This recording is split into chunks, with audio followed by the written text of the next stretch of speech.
আল্লাহকে যখন ডাকবেন, আল্লাহকে যখন স্মরণ করবেন আমার ভাইরা, তখন আপনার অন্তরে প্রশান্তি আসবে। আল্লাহ নামের জিকির হবে আপনার বাথরুম থেকে পার্লামেন্ট পর্যন্ত, প্রতিটি সেক্টরে, প্রতিটি কাজে আমার নবী যেভাবে শিখিয়েছেন সেটার নাম হলো জিকির। আপনি শুধু জিকির নিয়ে গেছেন আমার ঘরে একটা নির্দিষ্ট টাইমে না, এরকম কোনো সুযোগ নেই। আমি তো বাংলাদেশের সব চাইতে বড় দরবারে পড়ালেখা করেছি, এটার নাম হলো সরসিনা দরবার। আপনারা চেনেন কি চেনেন না? এ ভাইরা, আমরা সেখানে জিকিরের হাইসিয়ত পদ্ধতি সব শিখে এসেছি, সব সেখানে আমরা হলো তালিম তালকিম সব দিয়েছি। জিকির আমাকে বোঝাতে হবে না, ভালো করে শুনবেন। কোরআন হাদিস পড়ে পড়ে যা শিখলাম, নবী ইসবাতের যে জিকিরের কথা বলছেন, পাসান পাসের জিকিরের যে কথা বলছেন, লা ইলাহা ইল্লাল্লাহ, এই হলো নবী ইসবাতের জিকির। এটা পুরা বলতে হবে। নবী মানে না, ইসবাত মানে হা। নবী মানে এখানে হলো লা, আর ইসবাত ইল্লা মানে সারা ব্যতীত, এইটা হলো এখানে হা।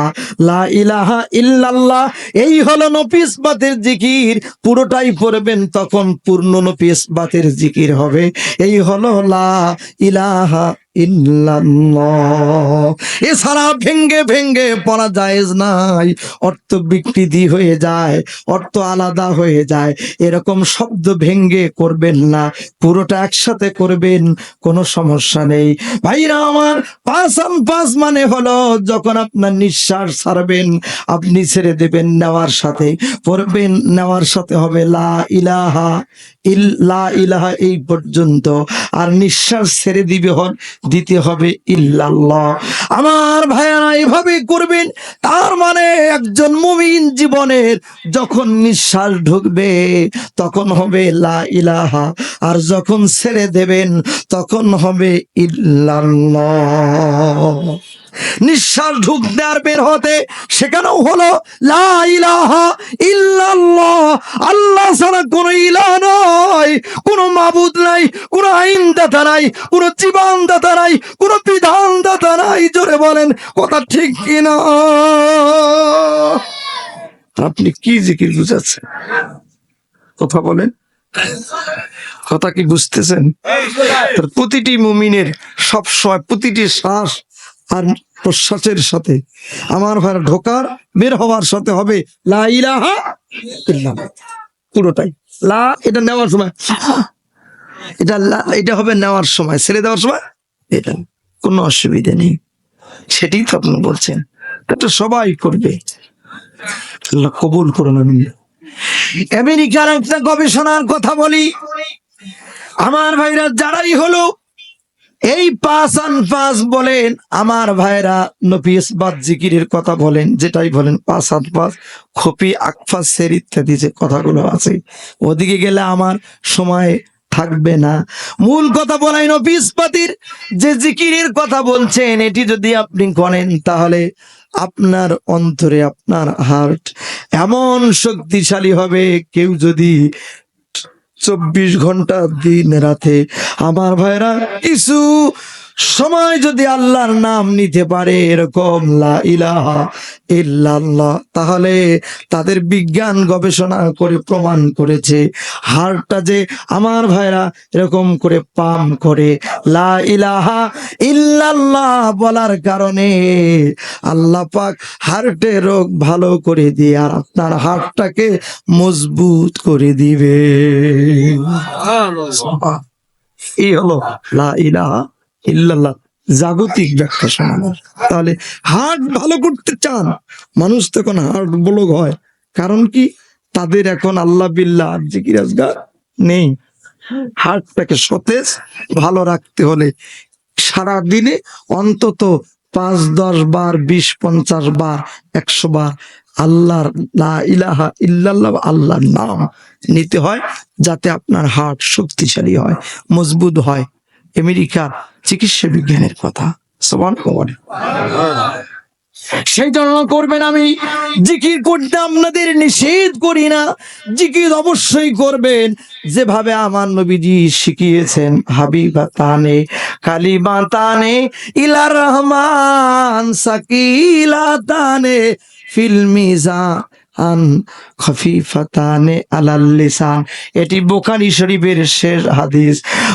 বান্দা ভালো করে শুনে নিখো, মানুষের আমার ভাইরা দুটি বাক্য রয়েছে, বলতে গেলে একেবারেই সহজ, আপনার জিহ্বায় হালকা হবে, আর ওজনের পাল্লায় এত ভারী হবে। সেই বাক্য দুটি হলো সুবহানাল্লাহি ওয়া বিহামদিহি সুবহানাল্লাহিল আযীম। সুবহানাল্লাহ, এগুলো শব্দ পড়বেন। সুবহানাল্লাহ, আল্লাহু আকবার, আলহামদুলিল্লাহ, লা ইলাহা ইল্লাল্লাহ।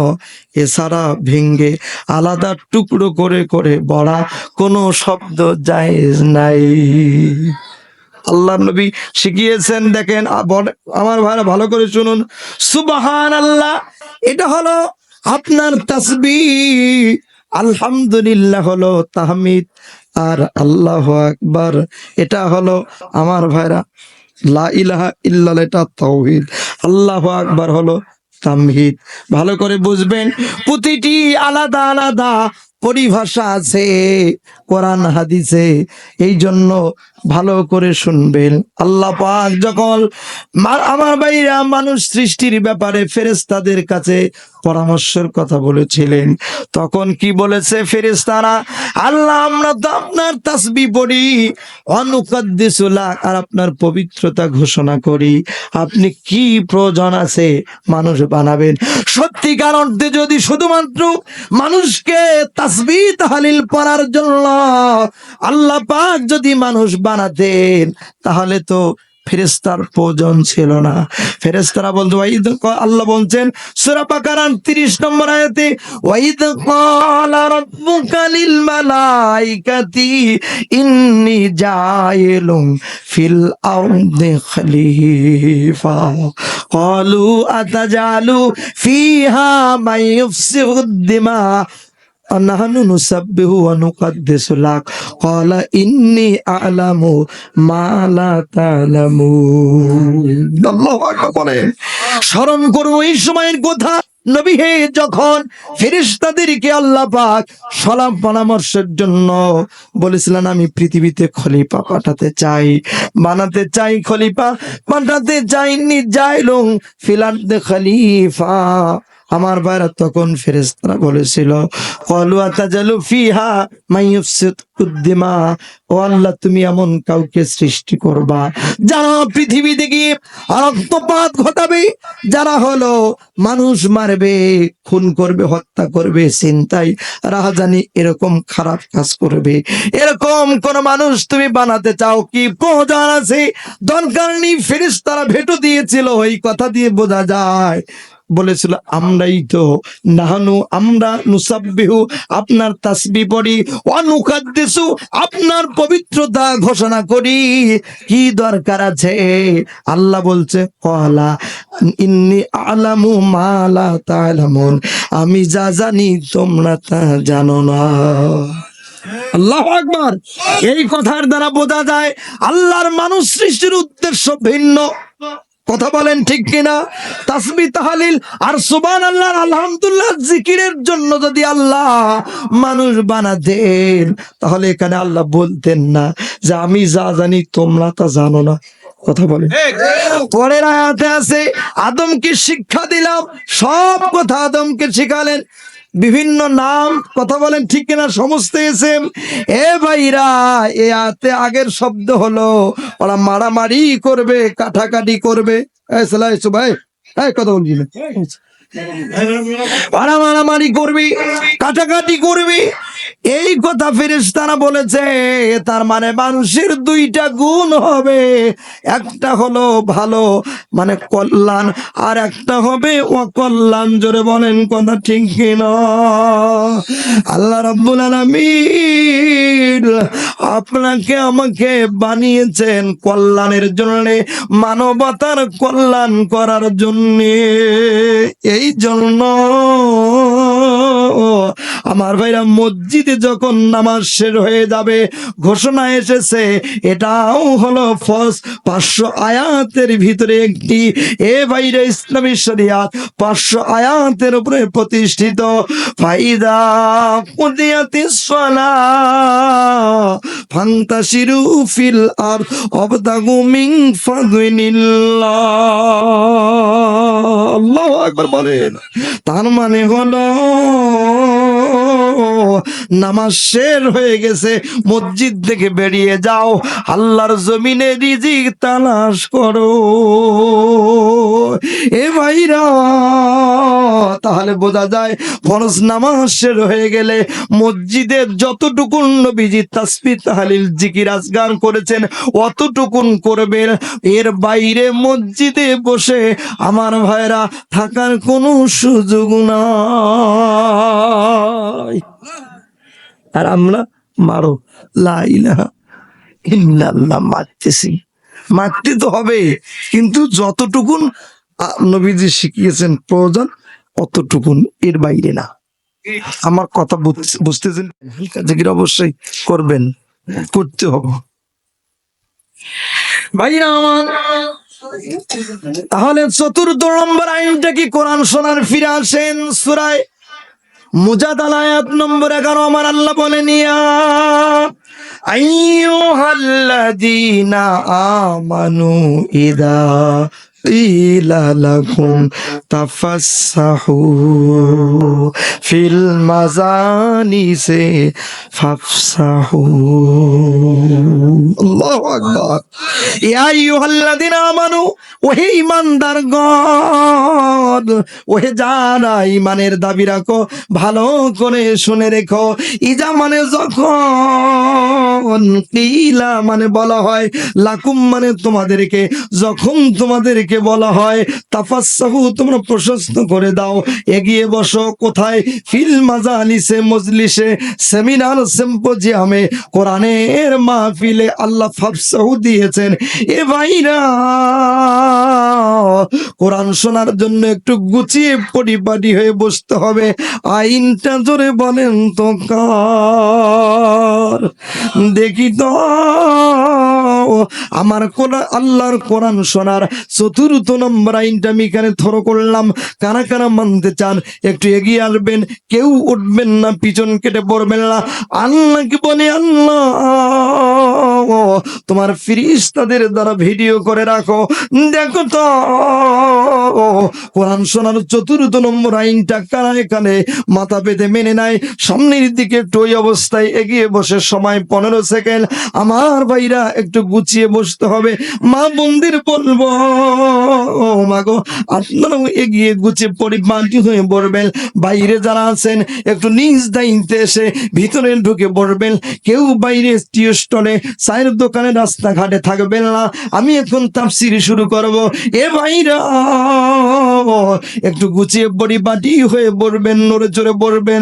মনে রাখবেন আমার আল্লাহ ওয়াদা দিয়েছেন অন্যত্র জান্নাতের জায়গার বরাদ্দ দিয়ে দিবেন। সুবহানাল্লাহ বলেন। ও দুনিয়ার বাদশারা দেখো চিন্তা করে, সাগরের ওই নীল তিমিটার খাদ্য কাহার ঘরে, সে যে বাদশার বাদশা, সে যে রব্বুল আলামিন, তাহার নামে করু জীবন বিনীল। সারি সারি পিপিলিকা থাকে গন্ত খুঁড়ে, কে তাদের খাদ্য দিল রাখছে গুদাম ভরে, সে যে বাদশার বাদশা, সে যে রব্বুল আলামিন, তাহার নামে করো জীবন বিনীল। কার আদেশে সকালে বেলা উঠছে সোনা রবি, কার ইশারা ঘুরছে দেখো রাহা গুনে সবই। কে পাঠালো মোদের তরে, কে পাঠালো মোদের তরে, মোদের বিশ্ব নবী, কি দিয়ে যে করব পূরণ তাহার চিরঋণ। সে যে বাদশার বাদশা, সে যে রব্বুল আলামিন, তাহার নামে করো জীবন বিনিয়োগ। আরো জোরে কেন আল্লাহু আকবার। কিসের আশায় ঘুরছো তুমি এই দুনিয়ার পাশে, আগামীকাল বাঁচবে কিনা গ্যারান্টি কি আছে? যারা বলেন আছে। কিসের আশায় ঘুরছো তুমি এই দুনিয়ার পাশে, আগামীকাল বাঁচবে কিনা গ্যারান্টি কি আছে? একটু পরে যেতে পারো, একটু পরে যেতে পারো চির সুখের দিন, একটু পরে হতে পারে জীবন তোমার লীন। সে যে বাদশার বাদশাহ, সে যে রব্বুল আলামিন, তাহার নামে করু জীবন বিনিয়োগ। লিল্লাহে তাকবীর। Come to my point. আমার ভাইরা ফিরে আসেন। আজকে আমরা পড়েছি সূরা ইব্রাহিমের 24 নম্বর আয়াতে কারিমা। আল্লাহ রাব্বুল আলামিন কি বলছে সেখানে আমরা সেদিকে চলে যাই। আল্লাহ পাক বলছেন, আলাম তারা কাইফা দরাবাল্লাহু মাসালান কালিমাতান তাইয়্যিবাতান কাশাজারাতিন তাইয়্যিবাতিন আসলুহা সাবিতু ওয়া ফারউহা ফিস সামা। আল্লাহু আকবার। আলম তারা কাইফা দরাবাল্লাহু মাসালান। নবী হে, আপনি কি লক্ষ্য করে দেখছেন নাকি অগনবীজি, যে কালিমা পন্থীরা যারা ছিল, তাওহীদ পন্থীরা যারা ছিল, তাদের অবস্থান, তাওহীদের বিরোধী যারা ছিল, তাদের কি অবস্থা হয়েছিল অগনবীজি আপনি কি লক্ষ্য করে দেখছেন নাকি? তাদের কি দৃষ্টান্ত বর্ণনা করেছে। এটা ইন্টারোগেটিভ সেন্টেন্স। লাম তারা, নবীজি আপনি কি লক্ষ্য করে দেখেন নাই? কাইফা কিরূপ দরাবাল্লাহু মাসালান, আল্লাহ পাক কিরূপ দৃষ্টান্ত বর্ণনা করেছেন। এ ভাইরা, সামনের দিকে আল্লাহ বলছেন কালিমাতান তাইয়্যিবাতান। কালিমায়ে তাইয়্যিবাটা হলো একটা পবিত্র বাক্য। ওই রকম শাজারাতিন তাইয়্যিবাতিন, এটা হলো একটা পবিত্র জাতের গাছ। জোরে জোরে কোন সুবহানাল্লাহ। এরপরে বলছেন আসলুহা সাবিতু, এই গাছের গোড়াটা হলো জমিনের শেষ সীমানায় প্রথিত। ওয়া ফারউহা ফিস সামা, এর ডালপালাগুলো আসমান পর্যন্ত পরিবৃত। এ ভাইরা, এই আয়াতটার আমার ভাইরা প্রেক্ষাপট আপনাদের বোঝাতে চাই এভাবে। আল্লামা নাসিরউদ্দিন বাইজাবি রহমতুল্লাহ আলাইহি তিনি একখানা তাফসিরের গ্রন্থ লিখেছেন। সেই গ্রন্থটির নাম হলো তাফসিরে বাইজাবি।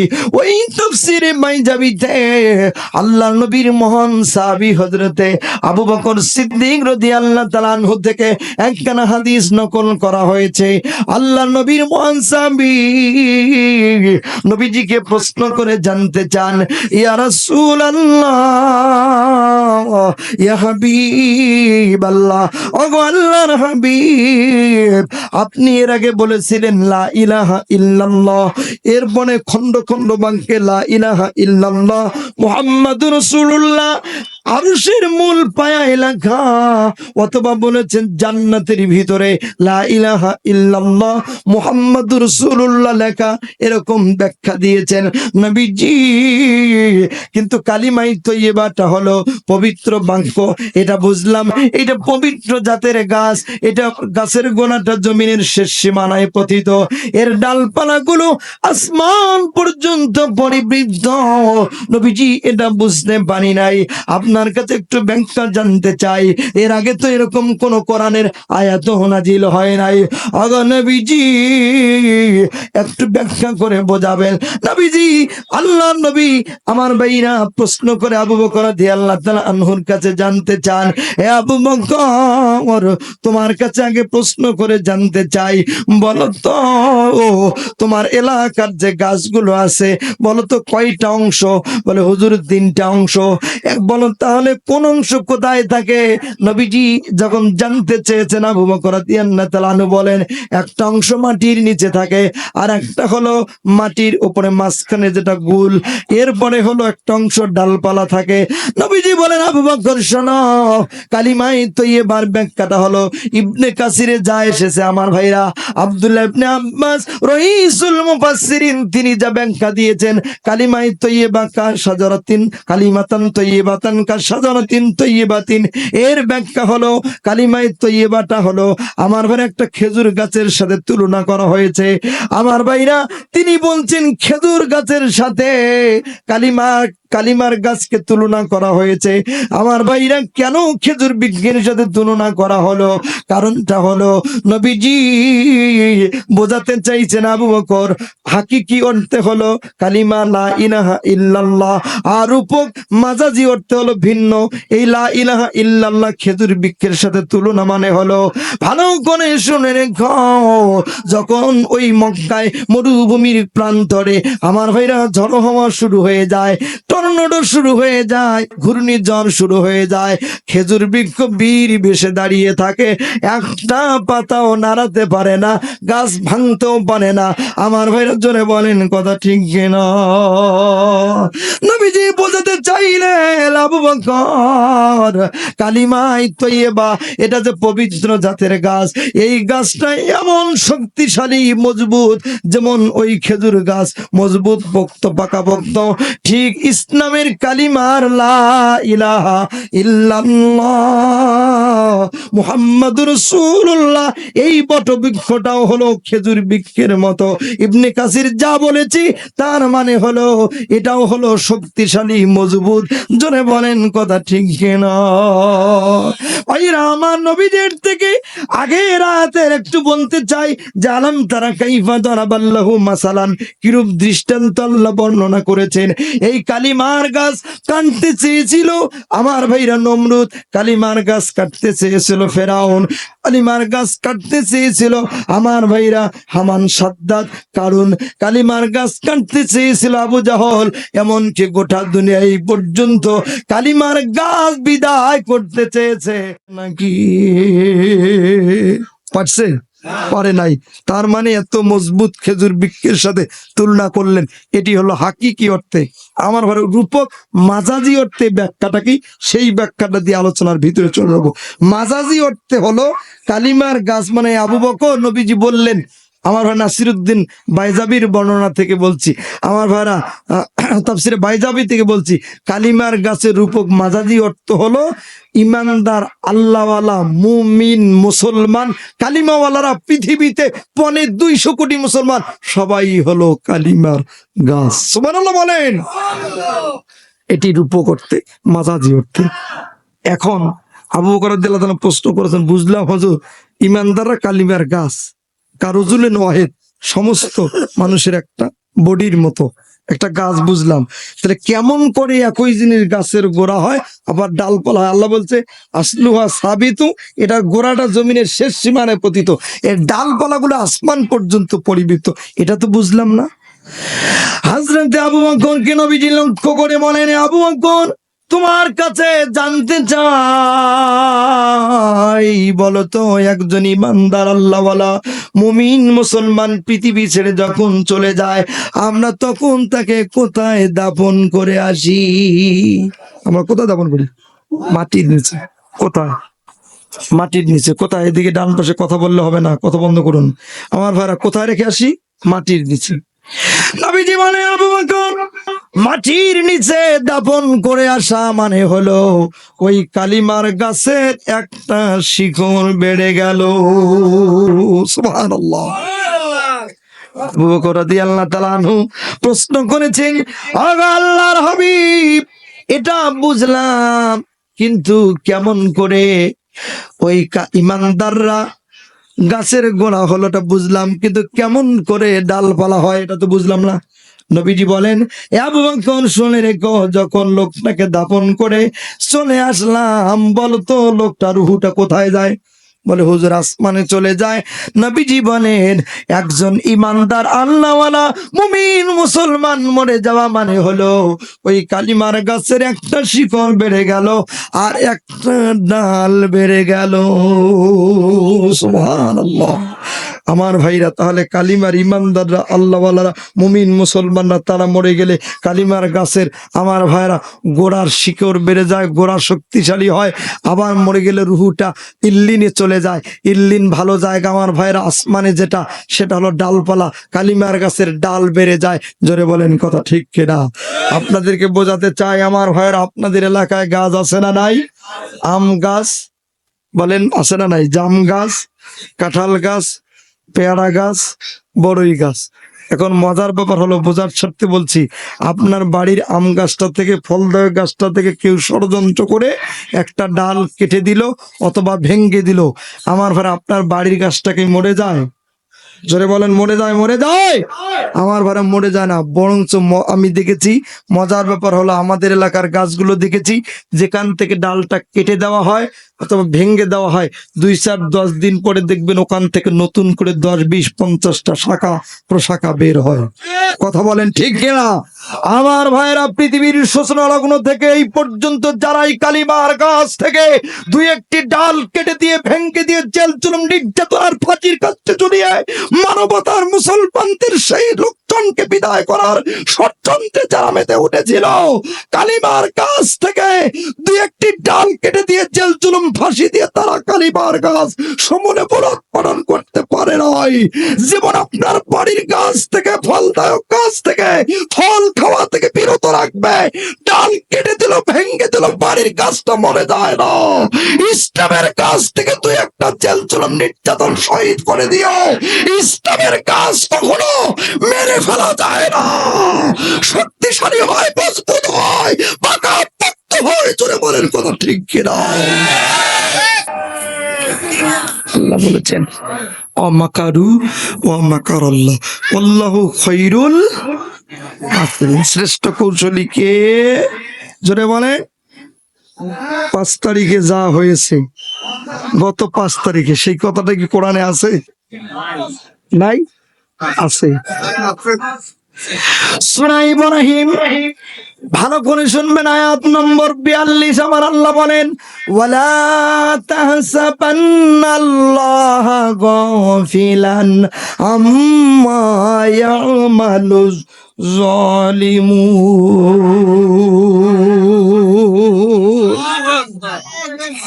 ভালো করে শুনো, আপনারা যে চিন্তা করছেন ওই কথাটাই এখানে আছে।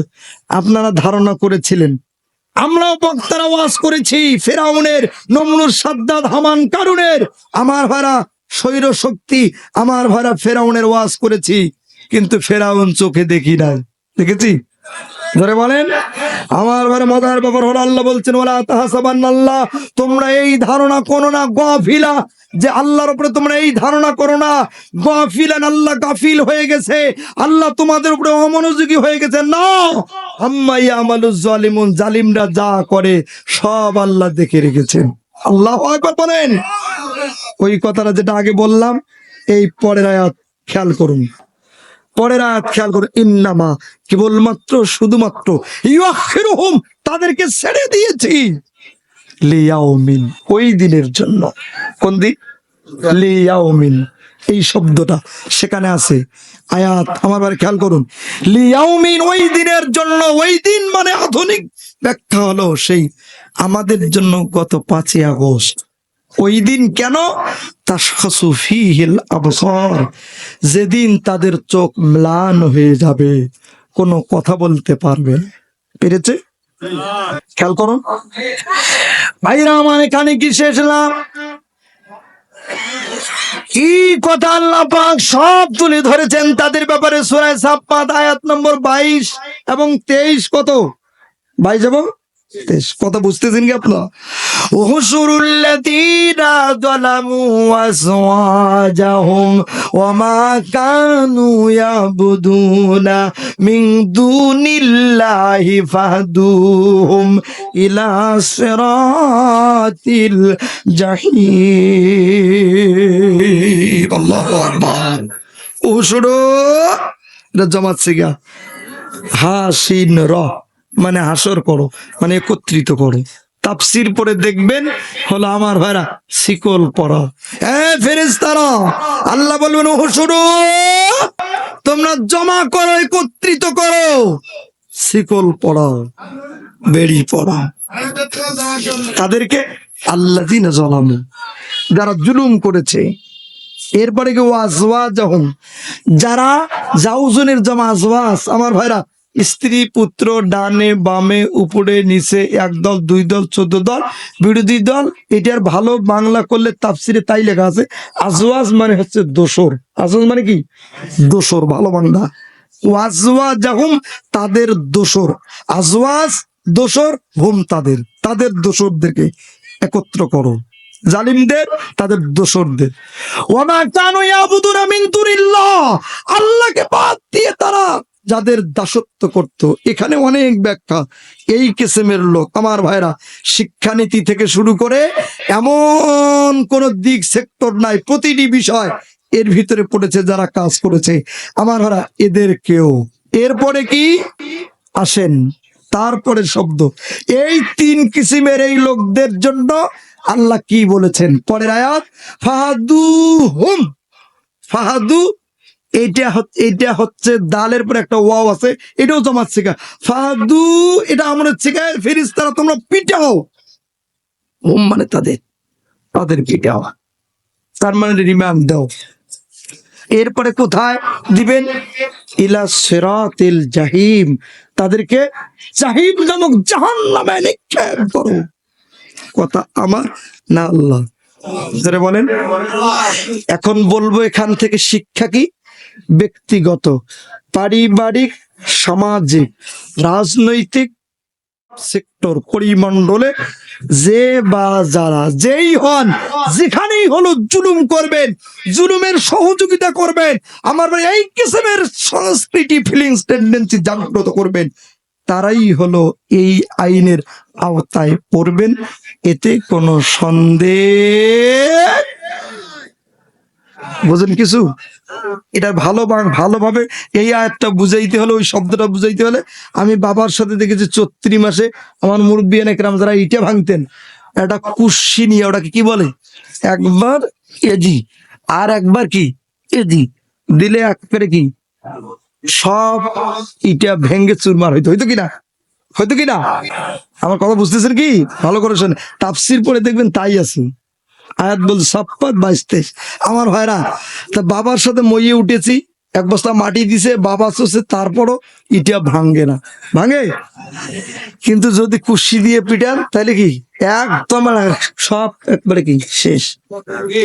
আল্লাহ বলবে ফেরেশতারা, দেখো তো এরা কারা, কবরে আসলো কারা? আল্লাহ বলবে, আল্লাহ এরা তো দুনিয়ায় জুলুম করেছে যারা, বলবে জাহান্নামের কুশিটা নিয়ে খাড়া সবগুলারে কোমরে একেবারে হাড্ডি হুড্ডি পিটায় ফাহাদু হুম সাইজ করে দে, কবরে শোয়া দে, বালিশ ছাড়া। আল্লাহু আকবার বলেন। পিটাইবি। শোনেন ভালো করে শুনুন, জুলুম কখনো আল্লাহ বরদাস্ত করে না। কথা বলেন ঠিক? আমটুমাই পায়েন আমার ভাইরা, আমরা শুরু করেছিলাম ওই যে কালিমার গাছ, এই গাছটা কাটতে চেয়েছিল নমরুদ। কথা বলেন ঠিক কিনা? এ ভাইরা, হযরতে ইব্রাহিম আলাইহিস সালামকে বললেন, ওগো ইব্রাহিম, তোমার আল্লাহকে আমি গুলি করে মারবো। ইব্রাহিম আলাইহিস সালাম বললেন, ইট ইজ ইম্পসিবল, আমার আল্লাহকে গুলি করে মারা যায় না। আমার ভাইরা বলল না আমি গুলি করে মারবো। এবার তাফসিরে এসেছে 4টা শকুনের কান্দে ভর করে ফাঁকা আকাশের দিকে তীর ধনুকটা নিয়ে ছুটে চললো, আর ভিতরে ভিতরে বলল, আল্লাহ আমি কিন্তু ভিতরে ভিতরে তোমাকে মানি। ও মালিক, তোমার বান্দাদেরকে পরীক্ষা করার জন্য আমি একটু তোমার কাছে শেষ আরাধনা হলো আমার তীরটা আমি মারলাম। আমার তীরটাকে তুমি ধরে একটা সামুদ্রিক মাছের বুকে লাগায়া তাজা রক্ত মেখে দাও। আল্লাহ বললেন, ওগো Jibril, this is my order, so follow. জলদি করে চলে যা, গিয়ে নমরুদের মারা তীরটাকে ধর, আর সামুদ্রিক একটা মাছের বুকে লাগায়া তাজা রক্ত মেখে রেখে দিয়া নমরুদকে ছেড়ে দে। আমার ভাইরা, হুকুম আল্লাহর হলে জিবরিল করবে না, বসে থাকবে। বাস, মারা শেষ, কাজ সেরে তুলে দিয়েছে। এবার নমরুদ খুব খুশি, আল্লাহকে তো মারি ফেলাইছে। বলছে ইব্রাহিম, এই যে দেখো দাদা রক্ত মাখা তীর তোমার আল্লাহকে গুলি করে মেরে ফেলেছি। ইব্রাহিম আলাইহিস সালাম সিজদায় পড়ে গেলেন, ডাক দিয়ে বলেন, আল্লাহ তোমাকে নাকি গুলি করে মাইরা ফেলাইছে, এটা তো কখনই সম্ভব নয়। এবার নমরুদকে একটু জানান দেওয়া দরকার, সাইজ করা দরকার। আল্লাহ বলেন, ও আমার পয়গম্বর, সাইজটা কি বড় আকারে হবে নাকি ছোট আকারে হবে? বলে সাইজটা তো বড় আকারে হলে আগে ভাগেই টের পেয়ে যাবে, সাইজটা একটু ছোট আকারে হবে। আল্লাহ বললেন, আমার পয়গম্বর তুমি রেডি হয়ে যাও, এবার নমরুদের বাহিনীকে রেডি করতে বলো। আমার বাহিনী চলে যাচ্ছে। মশা থাকা রাজধানী কোহেকাম খুলে দিলেন। আমার ভাইরা ছুটতে শুরু করলো, লক্ষ লক্ষ কোটি কোটি মশা ছুটতে শুরু করলো। এক পর্যায়ে ভাইরা নমরুদের ৮০,০০০ বাহিনীকে খাওয়ার জন্য আল্লাহ পাক যে যাকে যাকে মশা পাঠিয়েছেন, এক মশা আর এক মশা ভাইয়ের দ্রুত বেগে ছুটতে গিয়া গায়ে লেগে পাটা ভেঙে গেছে। সেই ল্যাংড়া মশাটা ডাক দিয়ে বলে, ওগো আমার দয়াবান আল্লাহ, তুমি নাকি আমার ৩ গুণ মর্যাদা বাড়ায় দিয়েছো। ওই দেখি টেকি না মালিক, আমি একটু আমার মর্যাদাটা দেখতে চাই। আল্লাহ বলে, জিবরিল যা, জলদি করে চলে যা, গিয়ে ল্যাংড়া মশাটাকে ধর, আস্তে করে নমরুদের নাকের ডগার কাছে ছেড়ে দে। আল্লাহু আকবার। ওয়ামাকারু ওয়ামাকারাল্লাহ ওয়াল্লাহু খায়রুল মাকিরিন। শ্রেষ্ঠ কৌশলী কে? 1 মিনিট বুঝাচ্ছি, খেয়াল করুন, তাকান আমার দিকে, তাকান, খুব খেয়াল করে শুনবেন। ও চাচা, কি সমস্যা? বাবা একাই যাচ্ছ, যাও, আবার 2 জনকে নিয়ে যাচ্ছ কেন? সমস্যা কি চাচা? বাবা আমার দিকে তাকা।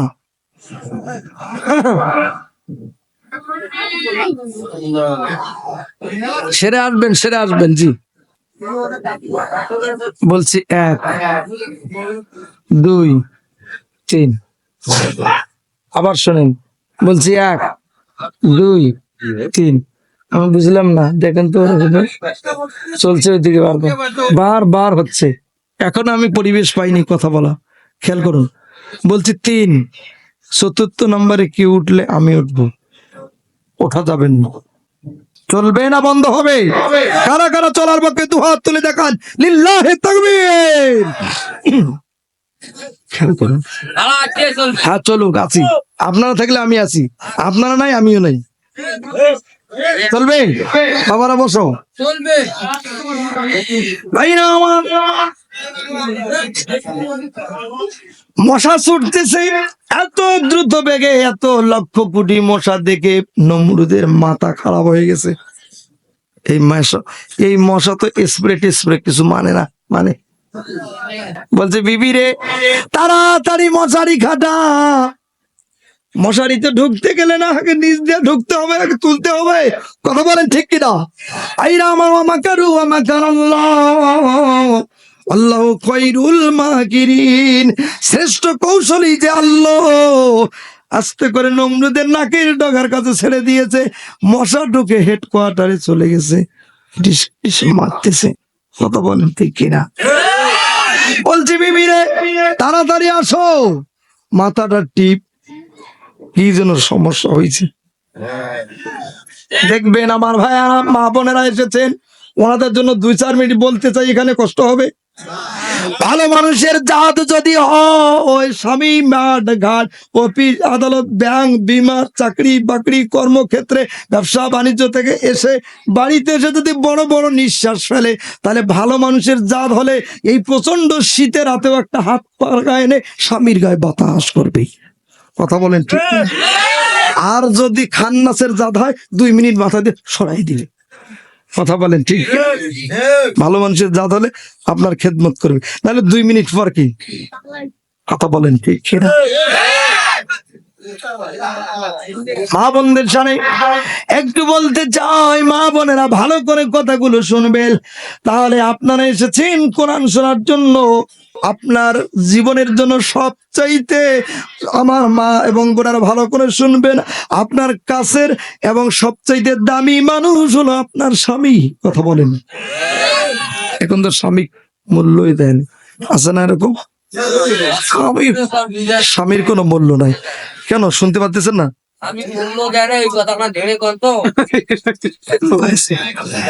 পাচ্ছে পাচ্ছে পাচ্ছে, খেয়াল করুন। না বন্ধ করবে, ওনারা করবে, এখন সব ঠিক হয়ে যাবে। আল্লাহ কবুল করুন, আমিন বলেন। স্বামীর মূল্য নাই তাদের কাছে। মনে রাখবেন মাগো, স্বামী যখন তিরমিজি থেকে আপনাদের হাদিস শোনাচ্ছি, 4টা কাজ মাদের করতে হবে। বাইরে থেকে যখন স্বামী আসে তখন স্বামীর জন্য নিজেকে গুছিয়ে রাখতে হবে, এটাই হলো সুন্নাত। কথা বলেন ঠিক কিনা? আমার ভাইরা মা বোনেরা সেটা করবে, কিন্তু করে না। যুবকেরা ভালো করে শোন, তোদের ব্যাপারেও কথা বলি, তোমরা তো মা বাবাকে মূল্য দাও না। কথা বলেন ঠিক কিনা?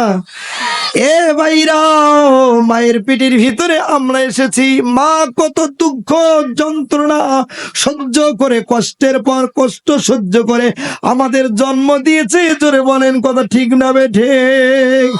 এই ছেলেরা এখন মায়েদের মর্যাদা দেয় না, অথচ আল্লাহ বলছে ওয়াকাদা রাব্বুকা আল্লা তা'বুদু ইল্লা ইয়্যাহু ওয়া বিল ওয়ালিদাইনি ইহসানা।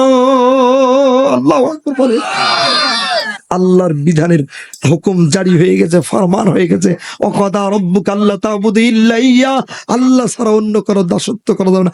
আল্লাহর ইবাদতের পরেই হলো ওয়া বিল ওয়ালিদাইনি ইহসানা, পিতামাতার সাথে ভালো আচরণ করতে হবে। কথা বলেন ঠিক কিনা? তাহলে এহসান কি? এহসান হচ্ছে আপনার বাবা আপনার মা বছরে যদি 3টে অথবা 4টা, ধরেন 4টা শাড়ি লাগে, 4টা লুঙ্গি লাগে, সন্তানের দায়িত্ব হলো পিতামাতাকে সেটা দেবে, এটা তার অধিকার। আর বছরে 4টা শাড়ি বা 4টা লুঙ্গি দেওয়ার পরে একটা বেশি দেওয়া, এটা হচ্ছে ইহসান। সুবহানাল্লাহ বলেন। তাহলে আল্লাহ কিন্তু অধিকারের কথা বলেননি। আল্লাহ কি বলছে? অবিল ওয়ালিদাইনি ইহসানা, পিতামাতার সাথে ইহসান করতে হবে। কথা বলেন ঠিক কিনা? অধিকার তো আপনার উপরে ফরজ, অধিকার তো দিতেই হবে।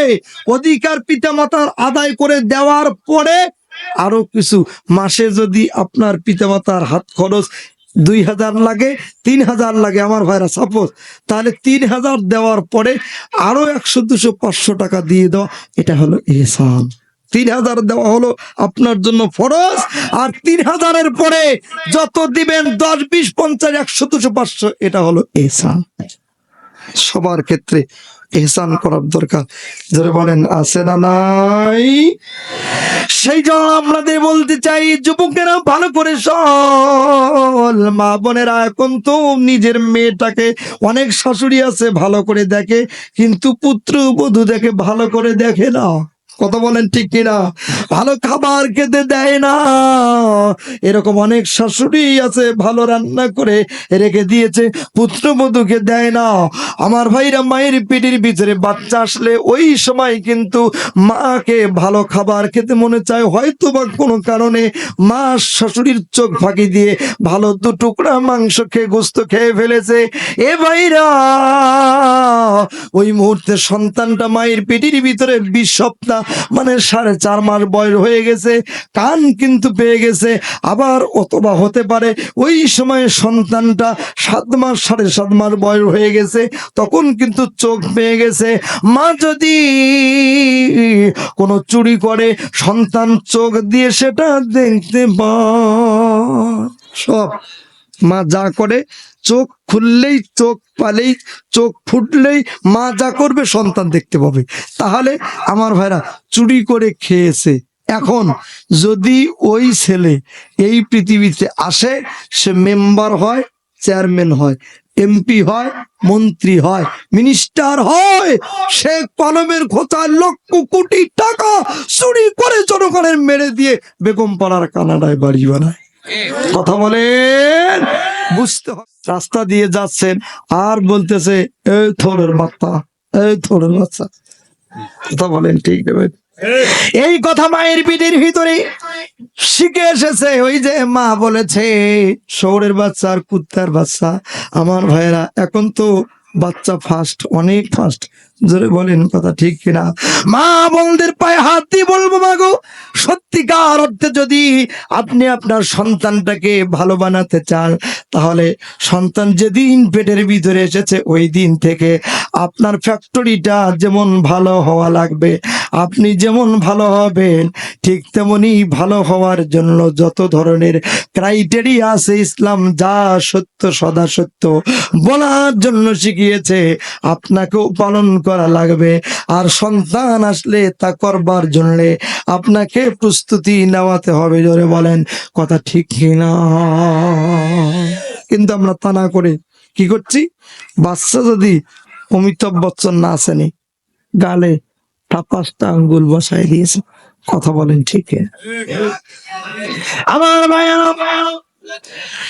মা বোনদের সামনে বলছি, মাগো মা সন্তান পরিচয় করাবে, সন্তানকে প্রথম যখন বাক্য বলবে তখন আল্লাহর নাম শেখাবে।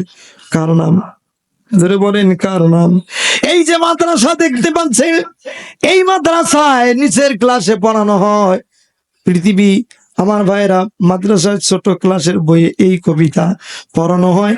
মা খোকা মা প্রশ্ন করতেছে ছোটবেলায় মাকে, আচ্ছা মাগো বলো দেখি রাত্রি কেন কালো, সূর্যি মামা কোথা হতে পেল এত আলো, দুধ কেন মা এমন সাদা, মরিচ কেন জাল, আমগুলো সব পাকলে পরে কেমনে বা হয় লাল, পশু পাখি কয় না কথা, মানুষ কেন কয়, বলো বলো এসব মাগো কেমন করে হয়। আল্লাহু আকবার বলেন। মা এবার সন্তানের এই খোকার প্রশ্নের জবাব দিচ্ছেন। মা হেসে কয় সোনার খোকন, ওয়ালাইকুম আসসালাম। মা হেসে কয় সোনার খোকন, আছেন রহমান, এসব কিছু তিনি করেন, তিনি মেহেরবান। সুবহানাল্লাহ বলেন। সালাম দিতে এসেছো? এই বাচ্চাদের শেখাতে হবে ছোটবেলা থেকে আল্লাহ বিল্লাহ। কথা বলেন ঠিক? এনজিওদের বইতে একটা গল্প এর আগে শেখানো হয়েছিল। পৃথিবী সৃষ্টি হয়েছে ফাঙ্কু দেবতা থেকে, হঠাৎ মরে গেল, 1000 বছর বয়স পেল। এই ফাঙ্কু দেবতার 2 চোখ দিয়ে, 1 চোখ দিয়ে চন্দ্র আর 1 চোখ দিয়ে সূর্য সৃষ্টি হলো।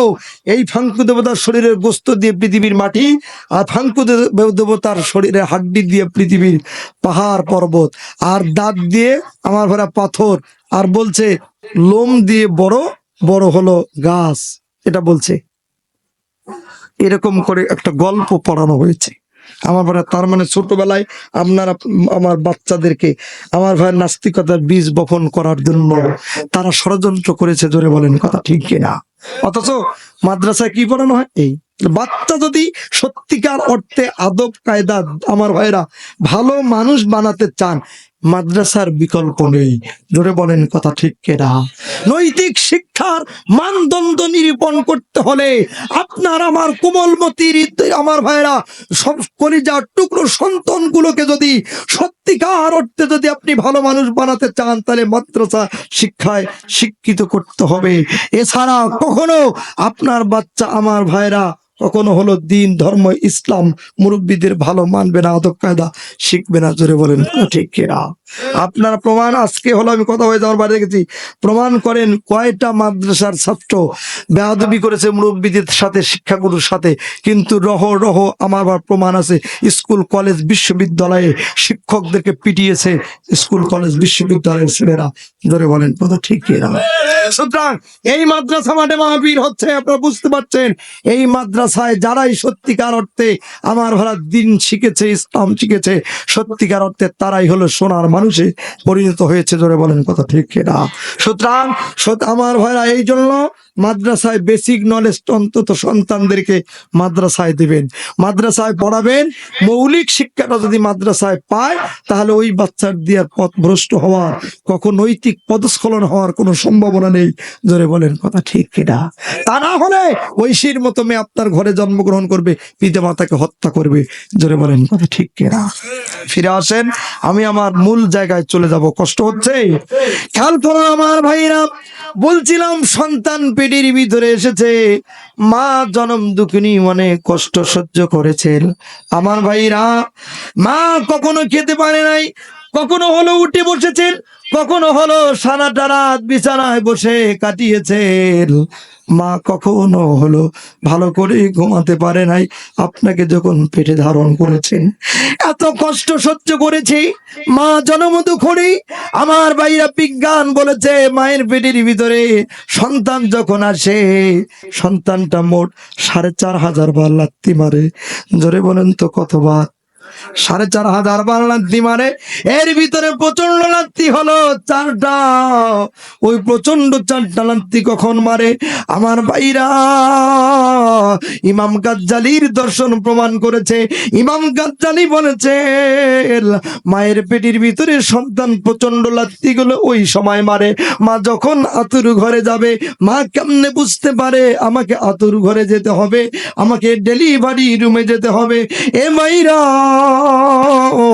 ইমাম গাজ্জালি বলেন আল্লাহ রাব্বুল আলামিন রহমতের ফেরেশতাগুলো মায়ের পেটের ভিতরে পাঠায় দিয়া সন্তানটাকে বলে, আল্লাহর ছোট্ট গোলাম,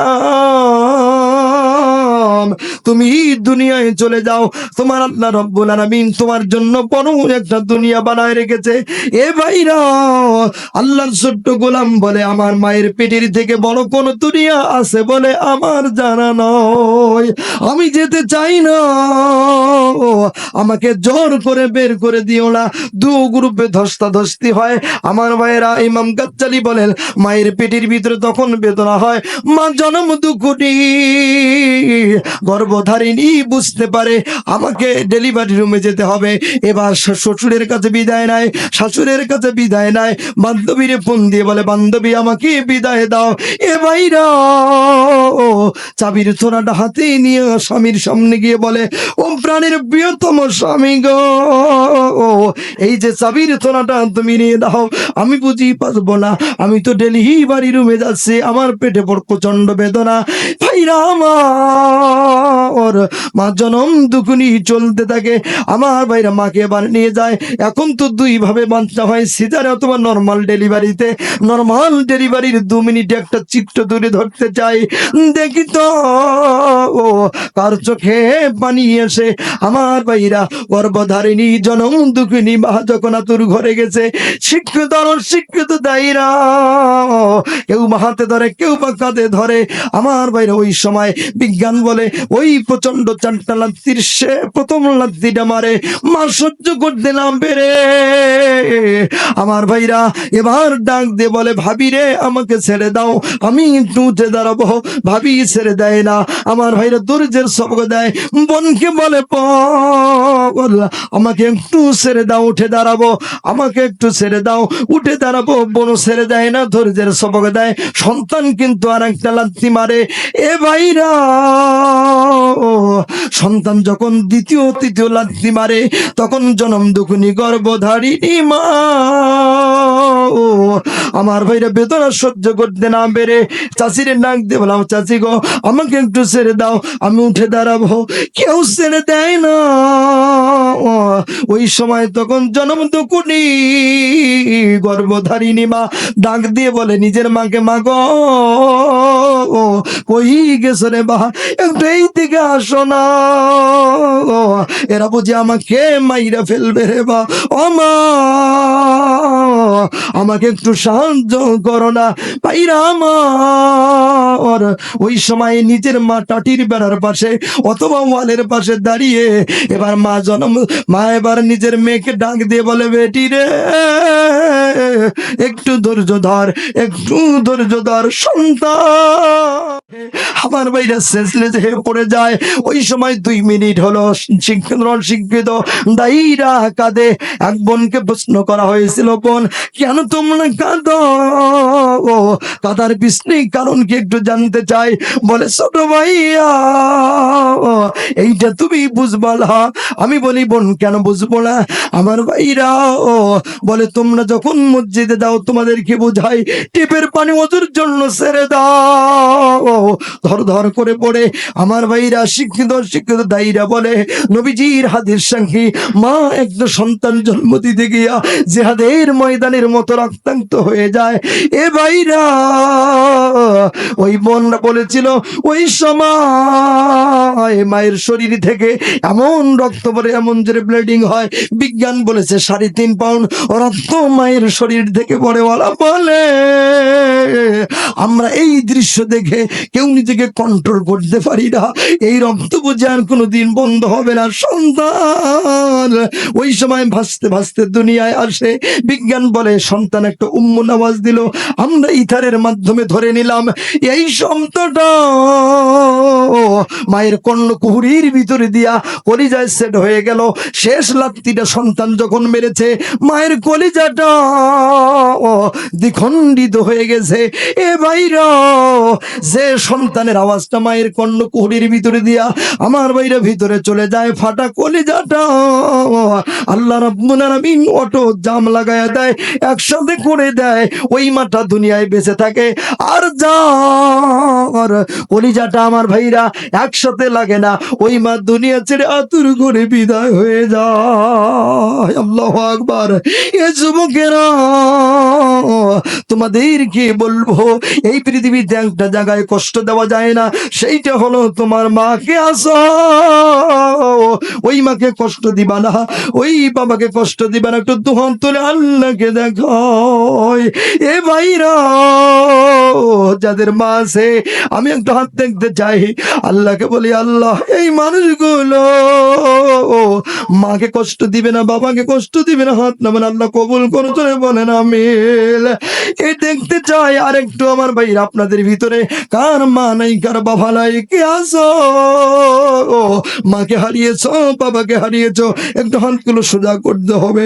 ভাইরা আমার কার মা নাই, কার বাবা নাই, একটু হাতগুলো সোজা করে দেখাবেন, একটু টান টান করবেন। আল্লাহকে বলি আল্লাহ এই মানুষগুলোর মালাই, এই মানুষগুলোর বাবা নাই, ও মালিক তাদের তো ঈদের দিনে ঈদ হয় না। এ ভাইরা ওই মা বাবার জন্য দোয়া হবে শেষে। আজকে আমি আলোচনা একটু পিছনে যাব, এখান থেকে ওই মা বাবার জন্য দোয়া হবে। আমার ভাইরা ভালো করে শুনবেন, ওই মা বাবা যাদের চলে গেছে তাদের তো মা বাবার জন্য দোয়া এবং সাদাকা ছাড়া কোনো উপায় নেই। আর যাদের মা বাবা বেঁচে আছে তাদেরকে বলবো বেয়াদবি করবে না, বাপরে খাওয়াবে, মাও রে খাওয়াবে। আল্লাহ পাক জীবনের বেকারত্বের অভিশাপ দূর করে দিয়ে আল্লাহ আপনার জীবন পাল্টায়া দিবে। সুবহানাল্লাহ বলেন। মা ছিল মোরা ধার ঘরে পূর্ণিমারি চাঁদ, মা সারা সে ঘর খানাতে, নাই রে কোনো স্বাদ আমার, নাই রে কোনো স্বাদ। সেই মায়ের কথা পড়লে মনে, সেই মায়ের কথা পড়লে মনে ঘুম যে চোখে আসে না। হায় রে আমার মা, আমার গর্ভধারিণী মা। ছোট্ট থেকে বড় হলাম যেই মায়েরই কোলে, সেই মা ছেড়ে গেল আমায় একা ফেলে।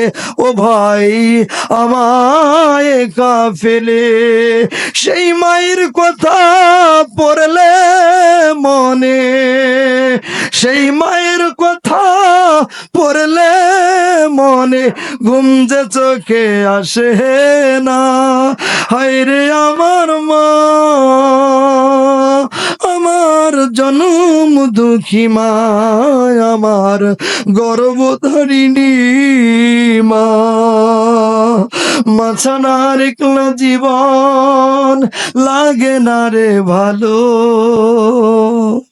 দুনিয়া থেকে হারিয়ে গেল দুই নয়নের আলো, ও ভাই দুই নয়নের আলো।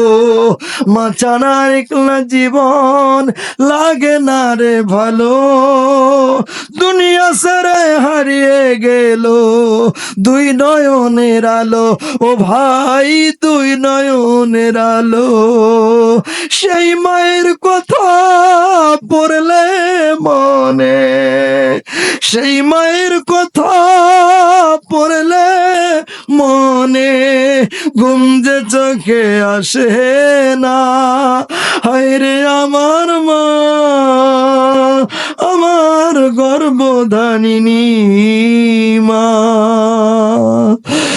ছোট থেকে বড় হলাম যেই মায়েরই কোলে, সেই মা ছেড়ে গেল আমায় একা ফেলে। সেই মায়ের কথা পড়লে মনে, সেই মায়ের কথা পড়লে মনে ঘুম যে চোখে আসে না। হায়রে আমার মা, আমার জনম দুঃখী মা। লিল্লাহে তাকবীর। আমার মন বলছে মাহফিল আল্লাহর দরবারে কবুল হয়েছে, আমিন বলেন। ওই মা বাবাকে কষ্ট দিব না, কারা দু হাত তুলে একটু ওয়াদা করতে হবে। কারা কারা রাজি আছি? আমার ভাইয়ের মা বাবার ওয়াজটা এখানে শেষ, পরে আল্লাহ কবুল করো, আমিন বলেন, জোরে বলেন আমিন। কাম টু মাই পয়েন্ট, আমার ভাইরা ফিরে আসেনি, রেখে এসেছিলাম। নমরুদ বলছে বিবি মাথায় টেপো, কথা বলেন ঠিক কিনা? মনে আছে না? নাই আছে? ভাইরা আমার বলছে বিবি মাথায় সমস্যা হয়েছে, ট্রিটমেন্ট দিতে হবে। জ্যোতির্বিদদেরকে ডাক দেওয়া হলো। আমার ভাইরা সবাই এসে এবার তারা হলো চিকিৎসা দিল। এই পৃথিবীর কোন ঔষধ বাকি নাই, সব ট্যাবলেট শেষ। ওটার নাম হলো জুতা মাইসিন। প্লিজ আমার দিকে তাকান, জুতা মাইসিন কি? দরবারের সব জুতাগুলো নিয়ে আসা হলো, মাথায় মারা হলো, কাজ হয় না। দারোয়ান দাররক্ষীরা সিকিউরিটি গার্ড বডিগার্ডটা মারে, কাজ হয় না, কথা বলেন ঠিক কিনা? বলছে তোদের কি বেতন ভাতা কম হয়েছে নাকি আমার ভাইরা? কিন্তু কোনো কাজ হলো না, মাথার সমস্যা বাড়ে বিবি, ট্রিটমেন্ট মনে হয় ভুল হয়েছে। বলছে না, দেখি তো চিকিৎসা বিজ্ঞানীদেরকে ডাক দেওয়া হলো। ভাইরা আমার তারা দেখলো না সবই ঠিক আছে, কিন্তু শক্ত জুতা দিয়ে না মেরে নরম জুতা দিয়ে মেরেছে। বুঝাচ্ছিলাম আমাকারু আমাকার আল্লাহ, আল্লাহু খায়রুল মাকিরিন, শ্রেষ্ঠ কৌশলী। জোরে বলেন কি? আরো জোরে বলেন কি?